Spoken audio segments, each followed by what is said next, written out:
अस्सलाम वालेकुम जी सारे भरा ठीक हो सर। अज जुम्मे का दिन ने चकवाल सब्जी मंडी खलोते हैं तो सब्जियों के रेट पूछने आ। सब्जियों के रेट के चल रहे हैं। सब तो पहले बंद गोभी का रेट पूछने आ। भाई जी बंद गोभी कितने दी ने?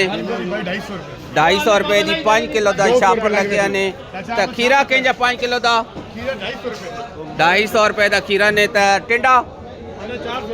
टिंडा 400 रुपए। सावी मरचो सावी मरच 500 रुपए की 5 किलो मरच ने। बताऊँ 400 रुपए का जनाब। अगे भी थोड़ा रेट तक कहने शिमला मिर्च का भी। शिमला मिर्च कितने दी? 550 दी 5 किलो ने। धनिया की पली कितने दी ने? धनिया पली 150 रुपए। 150 रुपए की। मूलियां का गड्ढा? मूली 150 रुपए जोड़ा। तो चिकंदर हो? चिकंदर 60 रुपए। चिकंदर 60 रुपए। भाईजान टमाटर का पछा कितने का है? 1400 रुपए का। 15-16 किलो आई है? 17 किलो। तो मटन तोड़ा? मटर भाई 1200 रुपए का 35 किलो वजन ने। 1200 रुपए का तोड़ा ने। ये चकवाल सब्जी मंडी रेट पे तो कहते हो। टमाटर का रेट भी पता करें। ये जो लकड़ी पेटी चाहे टमाटर भाई जा कितने दी पेटी? 1200। ये कितना वजन है? 15-16 किलो है? 15 किलो जनाब। चकवाल सब्जी मंडी रेट पे तो कहने अदरक के भी लगे ने थैले। ये कितने का? 5500। कितनी वजन है इस अदरक का? 22 किलो। जालियाँ ही लगी नहीं अदरक को। तो कद्दू भी काफ़ी आए हुआ लेकिन को नहीं विकया। पेटियां खराब होंदा प्याज कितने दे जनाब कद्दू है? ये जड़ा कल दा वो आज दा कद्दू कितने की पेटी है? कितने की पेटी है कद्दूआं की? कितने की पेटी? एक 1200 दी एक 2000। एक 1200 दी एक 2000 दी। चकवाल सब्जी मंडी रेट पे तो कहते हो। आज जुम्मे का दिन है। खुली गोभी लगी ने जनाब। खुली गोभी लगी ने। सारी गोभी खुली लगी हुई ने। 20 बूटे लगे ने। 500 सारी दा। मरच कई लाई ने किलो? 200 रुपए किलो भाईजान। तो नींबू 100 रुपए किलो मिर्चें 100 रुपए किलो मिर्चा। तो नींबू भाईजान 100 रुपए किलो। नींबू 100 रुपए किलो। भाईजान मटर कहीं लाया ने? मटर 2 किलो 100 दी। 2 किलो 100 दी। भाई मंडी चाहे सब्जी लैन हो ठीक मिल रहा रेट हो? ठीक हो गया जी। मटर लाए ने या गाजर लिया ने? गाजर कहीं दी ने?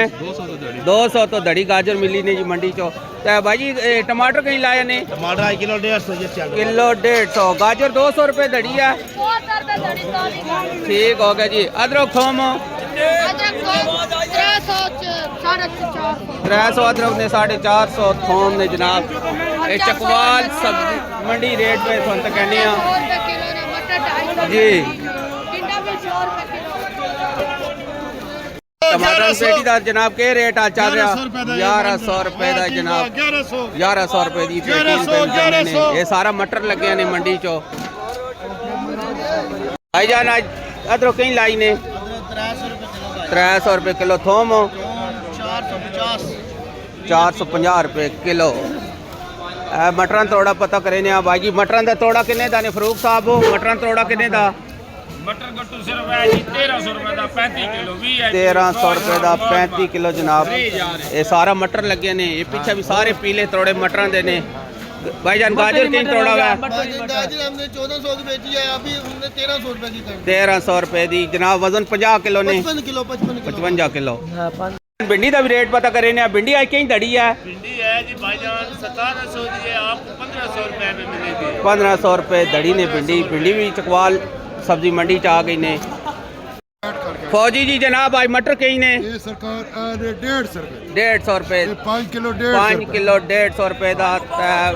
गोभी शापरा जी लगी है। गोभी भी है 150 रुपए। 150 रुपया। 150 रुपया। खीरा 250 रुपए। खीरा 250 रुपया जनाब। आज सस्ती सब्जी हो गई ने। आज बड़े कितने का? आज प्याज धड़ी है? आलू 150। प्याज आलू सस्ता और हो गए ने। चकवाल सब्जी मंडी तैयार इमरान है। चकवाल सब्जी मंडी तो इजाज़त दो जी। अल्लाह हाफ़िज़।